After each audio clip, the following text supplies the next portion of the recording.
Oi, Renata. Tudo bem? Oi, prof. Bom dia, tudo bem, e você? Bom dia, tudo jóia. Agora nem precisa mais você ser a co-host, né? Porque o pessoal tá entrando direto, né? Sim, não precisa mais. Tá liberada, né? Tá liberada a reunião.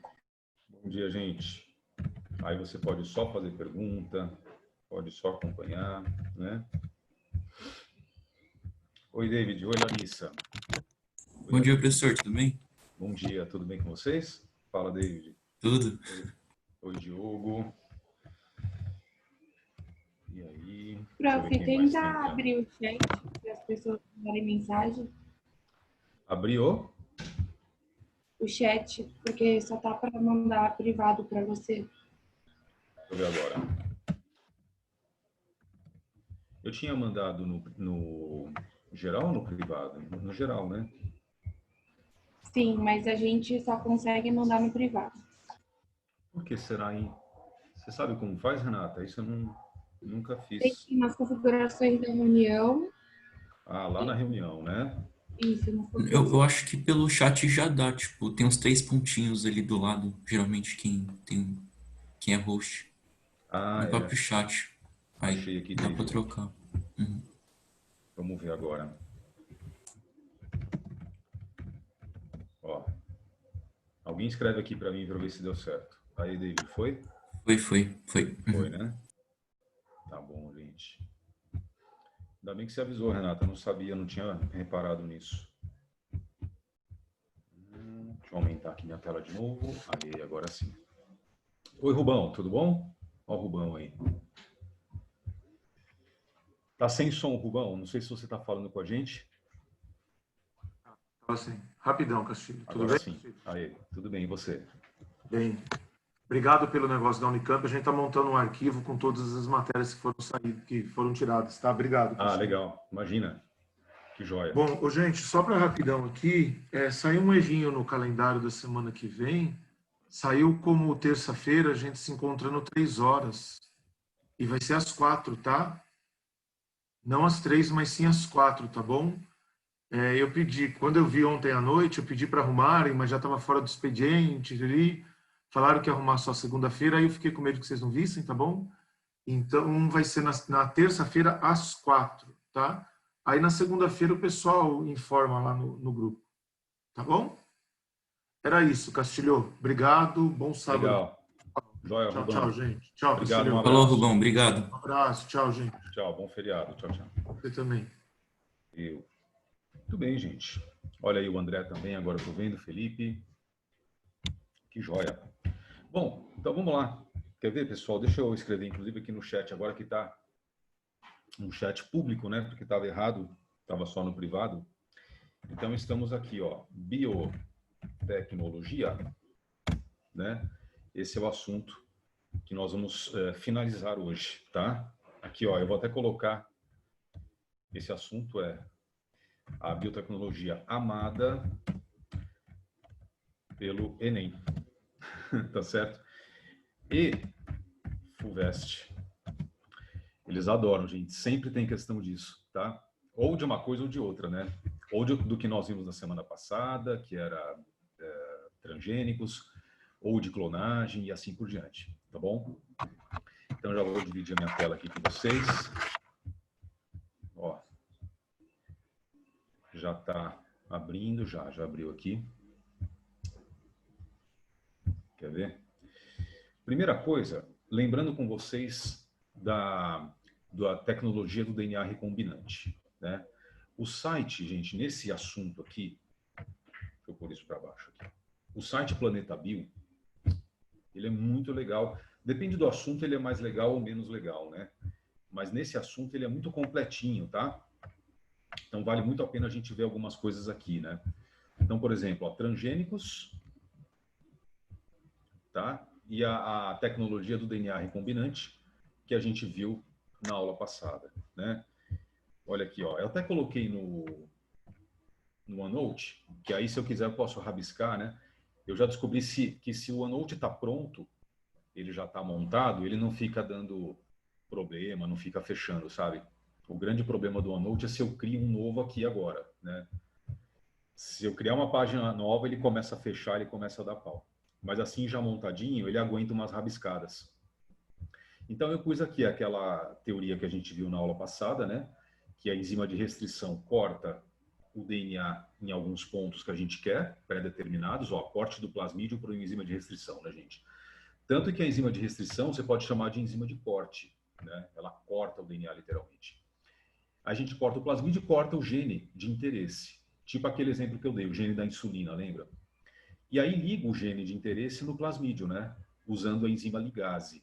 Ó, a enzima de ligase, enquanto a enzima de restrição parece uma tesoura biológica, a enzima ligase parece uma cola, né? Então ela cola o gene de interesse no plasmídio. E aí passa a ser um plasmídio recombinante, né? Um DNA recombinante, que a gente insere na bactéria. Por exemplo, uma Escherichia coli. E aí vira uma bactéria recombinante, né, gente? A partir desse momento, o gene passa a expressar e produzir a enzima que a gente quer, a proteína que a gente quer e assim por diante. Ou o hormônio, né? Nesse caso que eu dei de exemplo, a insulina, é o hormônio insulina, né? Então, essa é a tecnologia, certo? E aí, no Planeta Bio, olha que legal, tem uma animação disso, né? Tá bom? Olha só, em 1980 já, né, essa técnica do DNA recombinante começou a ser utilizada para a produção de insulina humana, tá vendo? Em 82, a insulina humana produzida por bactérias já estava disponível no mercado. E é essa insulina que hoje as pessoas injetam, né, as pessoas que são diabéticas, que precisam e usam e tal. Então a gente tem esse fragmento de DNA humano, gente, ó, na página do site, com os trechos A, B, C, D, E, né? E o C é o gene da insulina, é o gene de interesse mesmo, né? Esse é o plasmídio da bactéria, e aí a gente vai criar uma bactéria transgênica aqui, ó. Tá vendo? Enzima de restrição, ele chama de endonuclease, né? Corta tanto o gene de restrição quanto o plasmídio. E depois as enzimas ligase cortam o genezinho e põe aí a gente insere na bactéria, né? Quando a bactéria inicia a sua bipartição, ou seja, né, a sua reprodução assexuada, ela faz um monte de bactérias, geração após geração, né? Com o gene humano multiplicado, né, gente? E aí você está vendo a produção da insulina. A insulina seriam essas barrinhas vermelhas aí no esquema, né? Então, cada bactéria, ó, jogando para fora a insulina. Até porque a insulina, ela é estranha à bactéria, né? A bactéria não faz nada com essa molécula aí, porque não é dela. Ela produziu uma proteína de fora, imagina, né? Então ela vai realmente secretando, ó, jogando para fora. Depois, o que os cientistas fazem? Purificam essa solução extracelular e daí eles isolam a insulina para a pessoa poder utilizar, injetar e tudo, né? Ó. Então, mais uma vez agora, gene de interesse colado no plasmídio, plasmídio recombinante inserido na bactéria. E agora a multiplicação da bactéria natural, né? Fazendo novas e tal, tá? Olha que legal, gente. Agora eu vou te mostrar outra imagem antes disso, né? Uma vez que faz bactéria transgênica, eu te mostrei na aula passada. Dá para fazer plantas transgênicas, algodão transgênico, milho transgênico, não é? E dá para fazer animais transgênicos. Olha esse peixe que legal. Eu acho que eu não mostrei os animais, né? É um peixe que recebeu genes de vagalumes e ele passa a ser um peixe brilhante. Ele passa a ser um peixe luminoso, né? Se você deixar o aquário no escuro e colocar só uma luz ultravioleta, uma luz branca, né? Bem fraquinha, ultravioleta mesmo, bem fraquinha, o peixe já brilha desse jeito. Porque ele recebeu o gene do vagalume, que produz uma substância chamada luciferina, que é uma substância bioluminescente, né? E aí ela mesma já produz a própria luz, olha que barato, certo? Da mesma maneira, dá para produzir planta bioluminescente também, planta fluorescente. Então fazem uma plantinha que recebe o gene do vagalume, né? Tudo com essa técnica do DNA recombinante. E aí a planta você deixa no escuro, ilumina com luz negra, né? A luz ultravioleta, e ela brilha desse jeito, tá? Olha aqui um rato fluorescente. Então dá para fazer também um ratinho com esse gene e ele passa a ser um rato que brilha no escuro. Já pensaram que loucura a gente se fizerem um ser humano fluorescente, né? Aí todas essas manipulações têm que ser feitas no embrião, tá? Nas primeiras etapas do embrião. Por exemplo, no blastocisto humano, ou até na mórula, que é melhor, né? Que aí só tem 32 células e tal. Então você consegue atuar.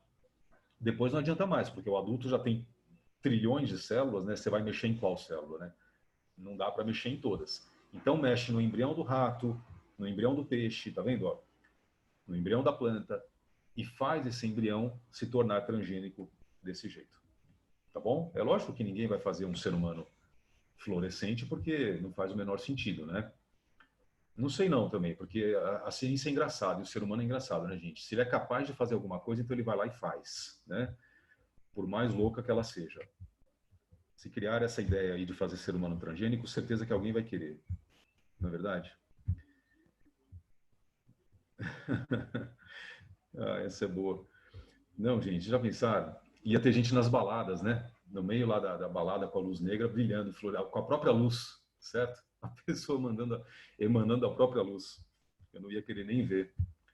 E aí, quer ver que bonitinho? No site Planeta Bio, a gente tem isso aqui que é um fato real, ó, tá? Essa pesquisa que foi feita, né? Cabras transgênicas que produzem leite com teia de aranha. Olha isso, a empresa canadense Anexa Biotechnologies inseriu genes de aranha no núcleo de uma célula adulta de cabra. Posteriormente, esse núcleo foi introduzido no ovo anucleado de outra cabra, né? No óvulo, perdão. Podia ser ovo também, tanto faz, né? Anucleado de outra cabra. O clone transgênico obtido passou a secretar no leite proteínas necessárias para a formação da teia de aranha. Porque a teia de aranha, você sabe que é proteica, né? Ela é uma proteína, mas é a mais resistente de todas. E a resistência de uma teia de aranha é muito maior do que um fio de aço de mesmo diâmetro, tá? Essas proteínas poderiam ser utilizadas na confecção de vestimentas, por exemplo, né? Com elasticidade 33% superior e massa 25% menor, além de uma super resistência, né? Ia ser uma vestimenta muito difícil de ser rasgada e tal, né? Então, olha, você tem a cabra doadora de óvulos, a cabra doadora da célula somática, e aqui a aranha. O que a gente quer da aranha? O gene da teia de aranha, né? Então, criando uma cabra transgênica, olha que legal. Essa daqui doou o óvulo, né? É para fazer o embriãozinho, entendeu? Óvulo nucleado. Essa doou a célula somática, a célula do corpo dela, né? Tipo da pele, vai. Tira o núcleo, o gene da teia de aranha, ó, é inserido no DNA da cabra que forneceu o núcleo, né, gente? E esse núcleo agora é inserido no óvulo da cabra doadora de óvulos. Olha que barato, tá? Daqui vira um zigoto, porque é 2N, né? E o zigoto vira um embrião. Por mitoses, o embrião é colocado numa cabra barriga de aluguel, tá vendo? Aí ele se desenvolve dentro do útero e nasce um clone transgênico. Um clone tem que ser fêmea, né, para produzir leite, cujo leite vai ter proteínas da teia, tá? Agora é interessante o seguinte, né? Ele não fala aqui, né? Não, aqui repita já. Mas os pesquisadores que fizeram esse experimento, gente, tá? É lógico que esse leite ele tinha traços, né, de proteínas da teia de aranha. Não é que tinha, né, uma teia gigantesca lá dentro. Então, conseguiram detectar proteínas da teia de aranha no leite, né? E muito menos ficou sendo uma cabra, tipo a cabra-aranha, né? Como se fosse o Homem-Aranha, que lançasse teias e tal, né? Longe disso. Porém, o gene funcionou e tal. E um marcador que os cientistas colocaram nessa transferência de gene aqui, ó, né, do gene da aranha e tal, para o núcleo da cabra, para poder acompanhar se estava dando certo, porque a gente coloca muitas vezes um gene a mais, né, um gene marcador, que você possa ver o resultado mais facilmente. Eles puseram um gene, pessoal, que controlava o padrão de cores da aranha, porque ela tinha faixas de cores no exoesqueleto dela, né? Então essa cabra que nasceu, ela nasceu com faixas, ela era branca, tá? E ela tinha faixas pretas na pelagem dela, como se ela usasse um uniforme de aranha, né? Então, ficou parecendo mais ainda a cabra-aranha, entendeu? E aí esse marcador também funcionou e mostrou que o experimento estava dando certo, né? Tanto que depois eles acharam proteínas da teia de aranha no leite da cabra, tá? Cabra-aranha, o novo porco-aranha? Que isso, Henrique? Tipo um alien, né? Exatamente. Pessoal, já pensaram nisso? Que loucura. Quer dizer, não tem limites, né? Para a criatividade humana.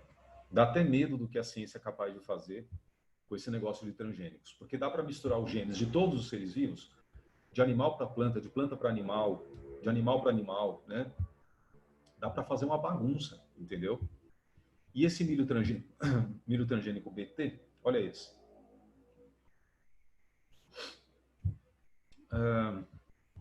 Ele é capaz de produzir toxinas que protegem a planta contra o ataque de insetos. Esse é igual àqueles que eu tinha te mostrado, lembra da Monsanto, né? A soja transgênica, o algodão transgênico, né, gente? Especialmente resistente contra larvas de mariposas. Olha, o milho BT recebeu o gene da bactéria Bacillus thuringiensis, que ao se expressar resulta na produção de toxinas proteicas, capazes de perfurar o tubo digestório das lagartas que atacam as folhas do milho. Olha só, então, pega a bactéria, o plasmídio dela, de novo o DNA recombinante, né? Corta com enzima de restrição, que ele chama de endonuclease, é enzima, né? Enzima de restrição. Cortou o gene de interesse, ó. O plasmídio, né, gente? Olha que barata essa técnica, como ela é sofisticada. Colocam numa esfera de ouro, as microesferas de ouro são lançadas sobre célula do milho cultivadas em laboratório. Olha que barato, hein? Né? E essas células modificadas já ganham o gene exógeno dessa forma, né? Essa técnica é bem diferente, né, pessoal? O milho, então, já nasce com o gene que foi tirado da bactéria, mas já é o gene de interesse. Já é o gene que faz a enzima que depois mata a lagarta, né? E aí, quando a lagarta come esse milho, ela morre, né? Agora, esse slide aqui, essa página, ela mostra pra gente uma coisa. Se esse milho transgênico tem a capacidade de intoxicar uma lagarta e matar, será que ele não pode causar alergia em alguém? Quer dizer, é uma possibilidade, né? Então, esse é um dos possíveis efeitos negativos dos produtos transgênicos, né, gente? Tem até uma questão que eu passei para vocês, acho que é uma questão do caderno de exercícios, né? Da sugestão de tarefa lá de fixação e aprofundamento da biotecnologia, que fala isso, né? Quer dizer, era uma frase falsa lá, que falava os produtos transgênicos são muito seguros e não podem causar nenhum mal à saúde, nenhum problema, com toda a certeza, né? Certamente, tal, porque foram testados. E não é bem assim. Essa é uma frase falsa, era uma alternativa errada lá da questão, né? Por quê? Porque já que ele tem essa substância tóxica, apesar dele ser testado em humanos, né, a gente não tem 100% de certeza. E outra, pode ser que esse efeito alérgico que ele possa causar nas pessoas seja a longo prazo, né? Não imediatamente. A pessoa come, tudo bem, não acontece nada. Mas depois, com anos de contato com a substância, ela pode talvez desenvolver uma alergia, né? Então, esse é um possível efeito negativo dos transgênicos, tá? É uma possibilidade. Uma das possibilidades, né? Não, isso não, né? Me perguntaram se por acaso não pode acontecer uma mutação gênica no indivíduo que comeu e tal. Isso não, porque na verdade é assim, né? Em relação ao gene que foi inserido, tipo, o milho tem um gene exógeno, né? Porque esse milho é transgênico e tal, tudo bem. Ele tem um gene de fora. Mas em relação a isso, não tem problema, porque gene é DNA, né? É só DNA. E toda vez que a gente se alimenta, a gente faz a digestão dos DNAs dos seres vivos que a gente está comendo, né? Se você comer um tomate, você está fazendo a digestão do DNA do tomate. Mas para isso a gente tem enzimas específicas, DNase, né? RNase, nós temos as nucleases e também as nucleotidases que digerem essas substâncias. Agora, mesmo que seja um DNA transgênico, ele continua sendo DNA, né? Então a substância é a mesma. A gente faz a digestão numa boa e pronto. Então mutações não vão causar. O problema é isso, é que a substância que a planta produziu está nela, né? E se essa substância é tóxica para insetos e lagartas, dos insetos, ela também talvez seja tóxica para nós. Entendeu? Então é isso que pode acontecer. Aí, gente, quer ver? Voltando aqui antes de continuar no site, voltando ao meu slide, cadê ele? Está aqui. Agora, tem outra coisa em relação a essa parte de transgênicos e enzimas de restrições e etc., né? Que é o chamado sistema CRISPR-Cas9, tá vendo? Ó? E esse caso aqui não é de Castilho, tá? Esse sistema CRISPR-Cas9, ele é recente na ciência. Ele foi descoberto, gente, por uma cientista, uma geneticista, né, em 2017, tá bom? Então ele é muito recente, né, em termos de ciência e etc. O que é isso? O sistema CRISPR-Cas9 é um sistema que envolve enzima de restrição e RNA mensageiro marcador de bactérias para se protegerem. Então, olha só, vou ler aqui com vocês isso que está no meu próprio slide, né, de biotecnologia, e esse aqui vocês já têm, eu não lembro se esse slide eu já mandei para vocês. Gente, tira a minha dúvida aqui. O slide de biotecnologia, vocês já pegaram? Esse conjunto aqui, né, ó, de biotecnologia que eu estou mostrando.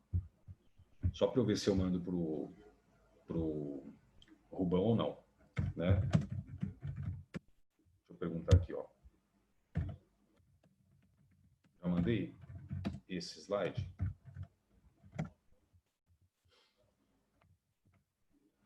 Professor, da última vez que eu vi, que eu utilizei, foi até especiação. Eu não lembro se, tipo, tinha biotecnologia, mas Especiação? Ah, então não, gente. Então né, eu não faltou. lembro.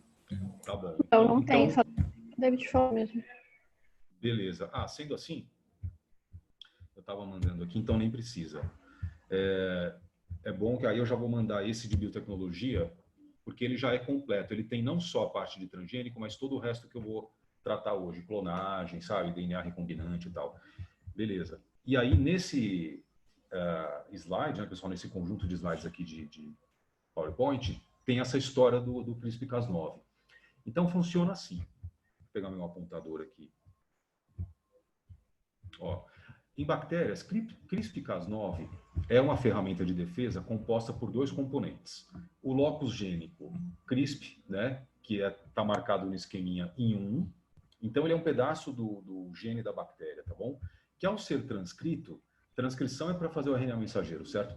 Resulta num RNA mensageiro que reconhece um trecho de DNA invasor, o DNA viral, né? Castilho, que DNA é esse? De um vírus que tente entrar na bactéria, entendeu? E atua como um guia a uma enzima de restrição que é a enzima de corte, né? Chamada Cas9. Essa que é a Cas9.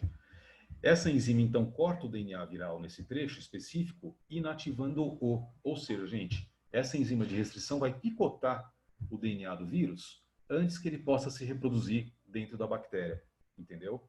Então, é um mecanismo de proteção das bactérias contra os genes, os vírus bacteriófagos, né? Tá bom? Beleza? Vocês lembram que tem esse tipo de vírus, né, gente? O vírus que é composto de DNA é um tipo de adenovírus e que invade bactérias e se reproduz dentro das bactérias. E quando eles fazem aquele ciclo lítico, as bactérias morrem, estouram e tudo, né? Tem a lise da célula. Então, com isso aqui, elas se defendem, entendeu? Então, a ideia basicamente é a seguinte: o vírus bacteriófago acopla na bactéria, injeta o DNA nela. Imediatamente, ela produz essa enzima de restrição específica para esse gene do vírus, para esse DNA do vírus, né? Para isso, ela faz um RNA mensageiro, ó, que serve de marcador, tá bom? Ele vem do sistema chamado CRISP do gene da bactéria. Então, o RNA mensageiro reconhece o DNA viral por complementaridade e aí ele marca. É ali que a enzima de restrição Cas9 vai cortar e detonar o DNA do vírus, né? O DNA viral. Olha a cena como é que funciona isso. Tá vendo? Então, esse grandão aqui, ó, tudo isso é a bactéria, né? Vamos supor que seja uma Escherichia coli. Aqui em cima tem um bacteriófago, um vírus de bactéria, já acoplado nela, ó, e o DNA viral invadindo a bactéria. Tá? Muito bem. E aqui você tem o sistema da bactéria, né? No gene dela.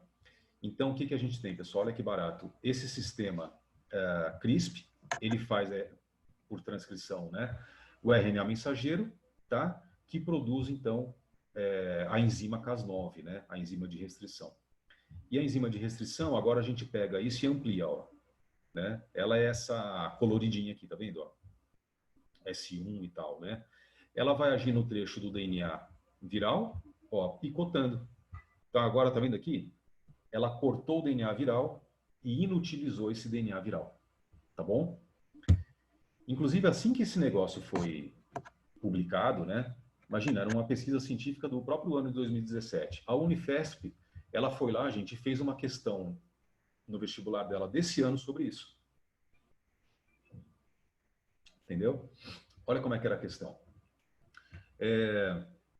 Aqui tem um detalhe, eu copiei esse texto e joguei no meu PowerPoint, ele veio sem as siglas, porque acho que não reconheceu, né? Então eu vou ler para vocês e já traduzindo. Ó. O sistema CRISPR-Cas9 foi desenvolvido em laboratório e é constituído de um RNA guia, que é, né, o CRISP, associado a uma enzima de restrição, a Cas9, tá?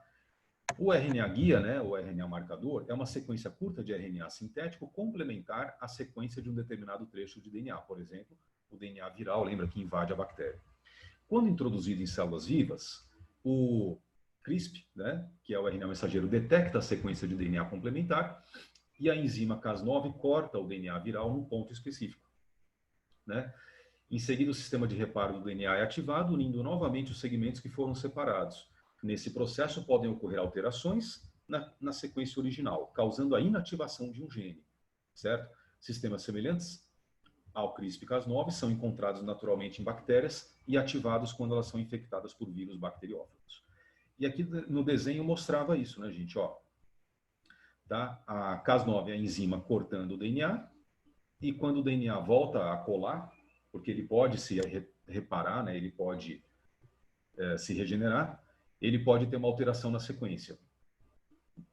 Aí por mutação e tudo, né? Então, ou por substituição, ou por deleção, e ele vai ficar alterado, né? Então não funciona mais, por exemplo. Essa é a defesa, né? Então a letra A da Unifesp perguntava assim, gente, ó, a Unifesp segunda fase, né, então dissertativa, perguntava, cite uma vantagem que sistemas semelhantes ao CRISPR-Cas9, você vê que não aparece, né, conferem a bactérias atacadas por um vírus cujo material genético seja o DNA, ou seja, adenovírus, né, vírus de DNA. Então, cite uma vantagem. Supondo que no DNA viral exista a sequência de bases nitrogenadas. Aqui ele não aparece, né? Então, ele mostrava uma sequência de bases, vamos supor, por exemplo, gente, AAACCC, né? Qual será a sequência de base no RNA guia associada à célula bacteriana? RNA guia associado a... deixa eu pensar aqui que era isso aqui. Base do RNA guia. Eu acho que era ao DNA do vírus, né? Do bacteriófago, alguma coisa assim, né? Ah, não, o DNA viral é que tinha a sequência. Então, por exemplo, a ACCC. Qual será a sequência de bases do RNA mensageiro da bactéria, né? É isso. Ao sistema CRISPR-Cas9 da bactéria, porque tem que ser complementar, né? Entendeu? Então, assim, apesar do assunto ser novo em 2017, né? Era uma, imagina, recente pesquisa, né, pessoal? A Unifesp, o que ela fez? Ela contou a história, falou, ó, funciona assim. Agora, em cima desse texto, responda a pergunta, né? Então, foi interessante porque mesmo não conhecendo o sistema CRISPR-Cas9, a partir do enunciado era possível chegar nas respostas, né? Ó, por exemplo, se tinha uma vantagem desse sistema para as bactérias que são atacadas, era uma palavra-chave, qual? Defesa. A bactéria pode se defender contra esses vírus cortando o seu DNA, né? E inativando o seu DNA. Essa era a vantagem. E qual que é a sequência de bases? Tinha que ser complementar, né? Então, se fosse a do DNA viral AAACCC, a do RNA mensageiro seria qual? UUUGGG. Era só isso que a letra A queria, gente. A sequência complementar do mensageiro em relação ao DNA, né? Eu vi que a Letícia perguntou aqui, né, gente, alguma coisa. Antes de você levantou a mão, antes de você perguntar, Letícia, só lendo essa letra B aqui, ó, com vocês, quer ver? Só que essa barrinha aqui, ela não me deixa ler. Como é que eu faço aqui? Peraí. Professor, eu só queria falar que eu tô com a questão aqui aberta. Você tá com a questão aberta? Tô com a questão aqui. Você consegue ver o que está escrito aqui, Letícia? Associado a bacteriana? Calma aí. Na letra A? A CAS9 bacteriana. Ah, então é isso, gente. Ó, ele queria saber qual será a sequência de bases do RNA guia associado à Cas9 bacteriana. O que é a Cas9 mesmo? A enzima. É porque tem um RNA mensageiro, né, que vai fazer a tradução e produzir a Cas9, entendeu? No final das contas era isso. Ele queria a sequência de RNA mensageiro complementar ao DNA do vírus. E era só para fazer a complementaridade, né? Letícia, qual que era a sequência de bases aí, só por curiosidade, da letra A que ele dava? CCC, TATA, TATA, GGG. GGG. Então, aí a sequência complementar ficaria GGG, né? Porque começa com CCC do DNA, né? Então, GGG. TATA teria que ficar o quê? A com U, né? E T com A. Então, UA, né? Não, peraí, TATA não. AU, né? Então, TATA ficava AU, au, certo? Quase um latido.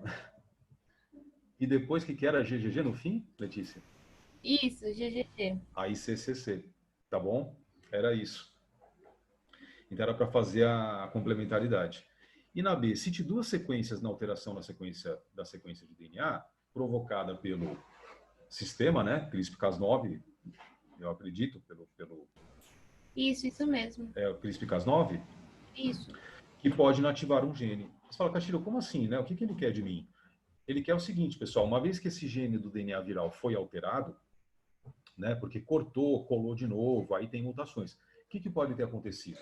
Tá? Então você pode imaginar uma possibilidade. Pode ter havido uma mutação de substituição que tornou esse gene, que causou uma mutação com alteração de sentido. O que é alteração de sentido? Ou seja, agora a proteína produzida é diferente, né? Ela tem aminoácidos diferentes na sua sequência, portanto ela não funciona mais, do vírus, né? Tipo, faria um capsídeo errado, sabe? Todo alterado e tal. O que poderia ser outra coisa? Que ele pediu duas, né? Então, o trecho alterado do DNA e a trinca, por exemplo, o códon, né? Poderia ter se tornado um códon de parada. Entendeu? Uma outra possibilidade, né? Virou um códon de parada, um códon stop, tipo ATT, que interrompe a tradução da proteína. Lembra desse, gente? Então, no meio do gene, de repente, vira um códon de parada. E aí a proteína vai ter o quê? Trechos a menos, né? Aminoácidos a menos, e também vai deixar de funcionar, tá? Então, assim, essas seriam duas possibilidades bem diretas de você dizer, né?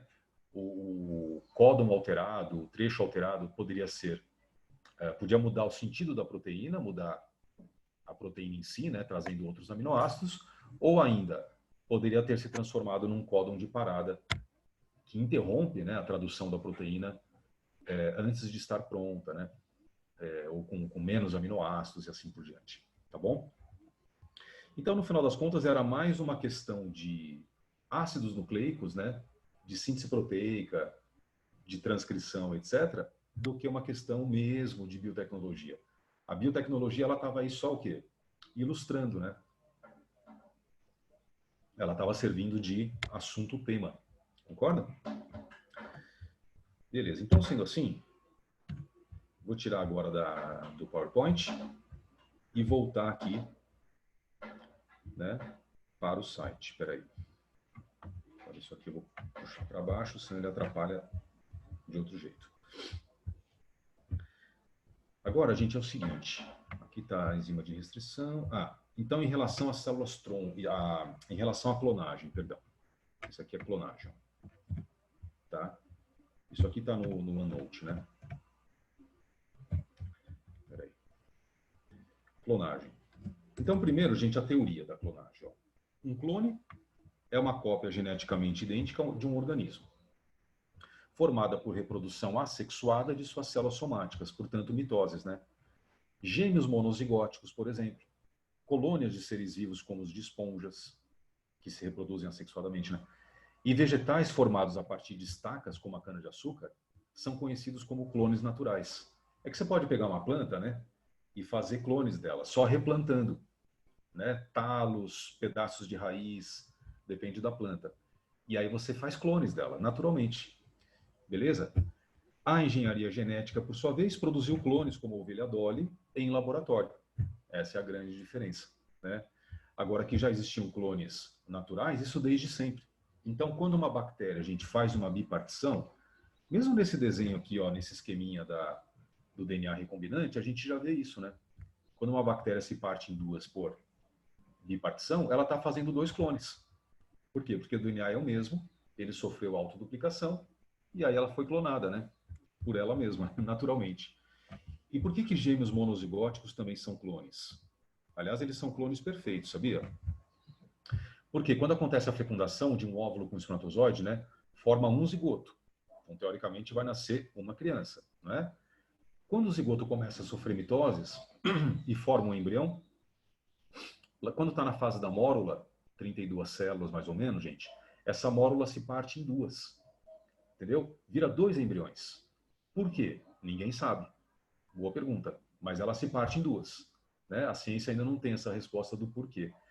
E aí esses dois embriões eles continuam a se desenvolver independentemente, tá? Então agora você tem duas blástulas e depois duas gástrulas, né? Já blastocisto humano, tal. Depois duas neurulas e assim vai. Então vão crescendo dois embriões. Eles podem ter duas placentas independentes, eles podem ter duas bolsas amnióticas independentes, né? Ou não, ou eles podem dividir a mesma placenta e dividir a mesma bolsa amniótica. O que é um risco, aliás, porque aí podem nascer gêmeos siameses. Quando eles grudam, né? Eles grudam depois, viu? Os tecidos vão crescendo, né? Por exemplo, a pele e tal, e elas podem se encostar uma na outra se eles não tiverem bolsas amnióticas separadas. E aí, por exemplo, eles podem nascer grudados pelas costas, eles podem nascer grudados pelo tronco, pela cabeça, né? São gêmeos siameses. Então é muito mais seguro quando eles estão crescendo em bolsas amnióticas separadas e tem placentas separadas e tal, né? Mas eles são exatamente idênticos geneticamente, tá bom? Então, se você pegar um gene de um, vamos supor o gene da insulina, e comparar com o gene do outro, eles têm a mesma sequência de bases. Eles são clones perfeitos. Até as mitocôndrias deles são as mesmas, porque as mitocôndrias vêm sempre da mãe, né? É sempre o óvulo materno que manda as mitocôndrias. Então, o DNA mitocondrial também deles é idêntico. É tudo idêntico, gente. Agora, é lógico que esses clones, né, que são gêmeos monozigóticos, à medida que eles vão crescendo, eles vão desenvolvendo algumas diferenças, porque agora, como eles são dois organismos, né, duas pessoas separadas, eles podem ter mutações independentes. Então, um tem mutações de um jeito, outro tem mutações de outro jeito, né? Então, começam a surgir diferenças na aparência, no fenótipo, tá? Por exemplo, rugas que um tem e o outro não tem, né? As impressões digitais são diferentes, porque elas fazem parte do fenótipo, né, e não do genótipo. Então, quanto mais velhos eles ficarem, mais diferentes eles vão ficar um do outro. Um engorda mais que o outro, sei lá, né, assim por diante. Um toma mais sol que o outro. Então, depois surgem diferenças. Mas quando eles nascem, eles são exatamente idênticos e tal, tá? E a técnica de clonagem artificial, né, de laboratório, é essa daqui. Olha, o que os cientistas pegaram e fizeram, gente, na década de 90 com a ovelha Dolly, né? Eles pegaram duas raças, a Scott Blackface e a Finn Dorset, e fizeram um clone dessa Scott Blackface. Então, eles pegaram uma célula das mamas da ovelha, tá bom? É uma célula somática, 2N e tudo, tiraram o núcleo 2N. Dessa Finn Dorset, desculpa, dessa da direita. Tiraram aqui o núcleo da Finn Dorset, tá vendo? Ó? Essa é a célula 2N, né? E a Scott Blackface, ela forneceu o óvulo. Então, pegaram o óvulo dela anucleado, né? Anucleado. E aí fizeram uma fusão da célula do núcleo 2N da Finn Dorset com o óvulo anucleado da outra Scott Blackface. Fizeram essa fusão como se fosse uma fecundação, né? Com descargas elétricas e tal. E aí geraram um zigoto, entendeu? Esse zigoto, tendo toda a carga genética dessa ovelha Finn Dorset, cresceu num embrião, né, por mitose e tal, virou um blastocisto, oleoblástula, que inseriram numa barriga de aluguel. Uma terceira ovelha, gente, tá? Uma barriga de aluguel. E aí ela simplesmente gerou, né, esse filhote de ovelha. Quando nasceu, ó, deram o nome de Dolly, e era o quê? Um clone quase perfeito da ovelha Finn Dorset, né? Por que é quase perfeito e não é perfeito? Por um motivo interessante, curioso. Quer ver? Eu vou te mostrar no meu PowerPoint isso, gente. Cadê a clonagem aqui? Ó? Tá aqui. Então, aqui tem outro esqueminha. Esse é o mesmo da sua apostila, né? Quer ver? Cadê meu apontador? Ó, então, tiraram as células das mamas, né, da Finn Dorset, o óvulo da Scott Blackface, fusão, zigoto. Agora, gente, as mitocôndrias, elas vêm do óvulo, né? E não da célula que forneceu o núcleo, tá? Essa célula somática, ela só forneceu o núcleo mesmo, né? Então, os óvulos que estavam no zigoto, no embrião, as mitocôndrias, perdão, que estavam no zigoto, no embrião, eram mitocôndrias daquela que forneceu o óvulo. O que quer dizer isso? Que todo o DNA mitocondrial do clone, né, da Dolly, chamada Dolly, era um DNA mitocondrial não do ser clonado, que era a Finn Dorset, e sim da doadora de óvulos. Olha que barato. Porém, todo o DNA nuclear, com os fenótipos, né, com a cor do pelo, com o tamanho, etc., tudo isso veio do clone mesmo, da ovelha clonada, né? Então, o clone realmente era um clone daquela Finn Dorset.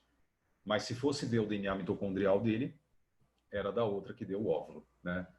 Então, assim, se você pensar nisso, a clonagem natural que a gente vê nos gêmeos monozigóticos, né, ela é muito mais idêntica ainda e muito mais eficiente, né, do que essa de laboratório. Porque os gêmeos monozigóticos, eles têm até o DNA mitocondrial idêntico, né? Enquanto essas daqui têm só o DNA nuclear idêntico, tá bom? E aí a Dolly está aqui, ó, quer ver a foto? Essa é a mãe, entre aspas, né? É aquela que foi clonada. E aqui, ó, o bebezinho, ó, o filhotinho, é a Dolly, então o clone dela. Inclusive, ó, a fêmea não sabe de nada, ela acha que é filhotinho dela, tá vendo a cara de orgulhosa aqui, gente? Né? Achando que é dela, tal, que deu à luz, deu de mamar e etc. E aí o que aconteceu foi um problema metabólico e a Dolly nasceu com uma doença que levou a envelhecimento precoce, tá? Tem a ver com os telômeros eram desgastados, né? Porque era uma célula adulta e ela envelheceu mais rapidamente e tal, e morreu antes daquela clonada, da original. Essa foto aqui que eu tenho, ó, tá vendo que bonitinha? Já é a Dolly empalhada no Museu de História Natural de Londres, tá? Então ela tá lá até hoje, mostrando esse marco, né, na ciência, que foi a primeira clonagem em laboratório e de mamíferos adultos já, né, de animais crescidos e etc. Essa técnica foi aprimorada, hoje em dia não tem mais esse envelhecimento precoce, né, os cientistas sabem de qual célula pegar o núcleo para que isso não aconteça. Não pode ser qualquer célula, né? Tem que ser uma célula-tronco, uma célula embrionária, entendeu? Uma célula ainda não diferenciada, né, tudo isso. E aí, então, hoje se faz clonagem de gado, se faz clonagem de cães, né? Então, essa clonagem em laboratório ficou muito mais eficiente, a técnica, né, muito mais eficiente. Tá bom? O que vocês estão falando aqui? Deixa eu ler no chat.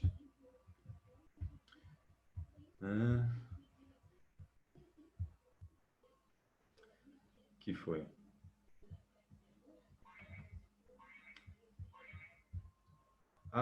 Agora que eu entendi uma coisa. Quer dizer que a Renata mandou foto do slide no grupo? É isso, Renata? Poxa, legal, que bom. Beleza. Agora eu vou passar tudo para o Rubão, tá bom? Parece uma pelúcia, né? A Dolly, né, Letícia?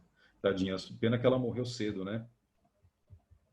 Ela tinha esse envelhecimento precoce aí, tá bom? Mas depois arrumaram o problema, né? Tadinha. Depois ela ficou, né? Ficou meio, como se fala? Raquítica, né? Ficou toda... Olha só, ela ficou doente mesmo, dá para ver no aspecto dela, né? As patinhas magras, ó. Né? Agora, gente, em relação à clonagem humana, ela é possível, tá? Porque se a gente consegue fazer isso, né, com um mamífero, se consegue fazer com a cabra, ou atualmente se faz com boi, se faz com cavalo, etc., daria para fazer com o ser humano. Porém, a clonagem humana é proibida né, pelo Conselho Regional de Biologia, Conselho Regional de Medicina, isso de vários países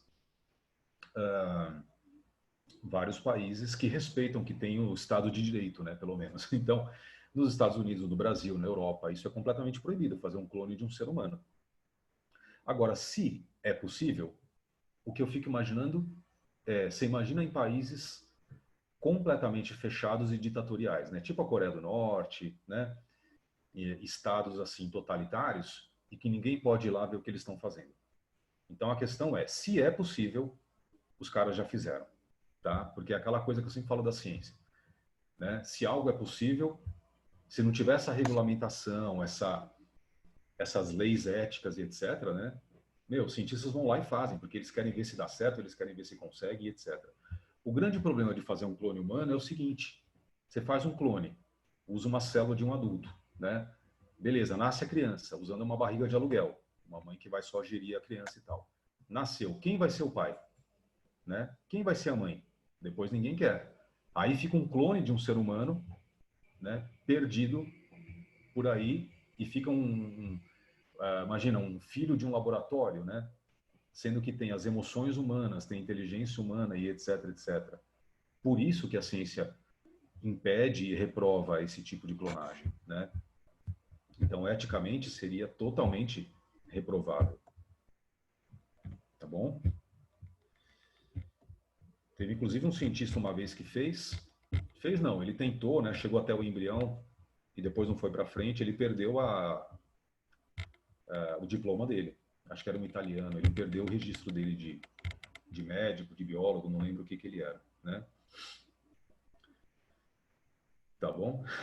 Nossa, área 51 aqui, gente, vocês estão falando. Que é isso. Beleza. Então, quer ver que legal? No site, voltando lá para o... Peraí, isso aqui eu já vou te mostrar já, para o Planeta Bio. Tem essa parte da clonagem, né? E mostra aqui algumas clonagens que são possíveis, que já foram feitas e etc, né? Olha isso, gente. Bem antes da Dolly, já tinham feito clonagens de anfíbios. Então, em 1902, Hans Spemann retirou uma única célula de um embrião de salamandra composto por 16 células, né? Uma mórula, basicamente. Tanto a célula como o embrião originaram salamandras clones, né? Basicamente, ele separou o embriãozinho, entendeu? Em mais de uma parte. E aí ele obteve 2 salamandras. Olha que barato que ele fez aqui, ó. 1902. Tirou a célula do embrião. Essa célula continuou se multiplicando também. E depois ela deu origem também a um girino, né? Girino de salamandra. E nasceram 2 salamandras idênticas. Olha que barato. Só que separadas, né? Uma nasceu primeiro, outra nasceu depois. E as 2 eram geneticamente idênticas e tal. Então, a grande novidade da Dolly, né? Em 96, a Dolly, ó. Qual foi? Não foi clonar um ser adulto, um animal já adulto. Foi clonar um mamífero adulto, né? Porque é muito mais complexo que uma salamandra, é muito mais complexo do que um anfíbio, um réptil e tal. Né? E outra coisa, a partir de células adultas também. No caso lá da salamandra, tinha sido a partir de um embrião, né? Aí é mais fácil. Mas para pegar a célula adulta e fazer, olha só então o processo da Dolly de novo. Vale a pena ver mais uma vez, ó. Tirar a célula da glândula mamária da ovelha 1, a Finn Dorset, óvulo da Blackface, né? Jogaram fora o núcleo do óvulo, ó, óvulo anucleado, e pegaram o núcleo da célula 2N. Fusão, por descargas elétricas, né? Ó, puff, e aí formam um zigoto. Zigoto 2N, né? Estímulos elétricos, ele começa a fazer as clivagens. Ele começa a se portar como uma célula embrionária. Então, formação da blástula, ou blastocisto, e o blastocisto, com toda a carga genética, né, da ovelha clonada, foi inserido na barriga de aluguel, gente, dessa terceira ovelha, um terceiro indivíduo, tá? E aí ela deu à luz a Dolly, né? Que tinha, então, e era um clone daquela primeira lá, né? Mas tinha o DNA nuclear igual ao da ovelha 1, portanto, todos os fenótipos e tal, né, gente? E o DNA mitocondrial igual ao da ovelha 2. Né? Por causa do óvulo. Agora, algumas coisas aqui, gente. A ovelha que serviu de barriga de aluguel, a ovelha 3, ela não contribuiu em nada com a carga genética, né? Porque foi só o útero dela que foi usado. Então, ela forneceu nutrientes, ela forneceu gases, ela forneceu água, né, para o embrião e tudo. Mas foi uma questão uterina. Nenhum gene dela foi parar no clone. Então, ele só tinha mesmo o DNA nuclear da ovelha clonada e DNA mitocondrial da ovelha que forneceu o óvulo. Agora, a segunda coisa é a seguinte: por que será que não pegaram o óvulo da própria ovelha clonada? Né? Porque aí o clone teria tanto o DNA nuclear dela quanto o DNA mitocondrial. Né? Para que pegar o óvulo de uma ovelha diferente? De uma segunda ovelha? Alguém quer arriscar essa resposta, gente? Deixa eu ver vocês aqui, ó. E aí? Quem imagina uma resposta para isso? Imagina que fosse uma questão dissertativa, né? Pela segunda fase da Unifesp, da FUVEST. Por que, quando fizeram o experimento de clonagem da Dolly, não foram retirados óvulos da própria ovelha clonada?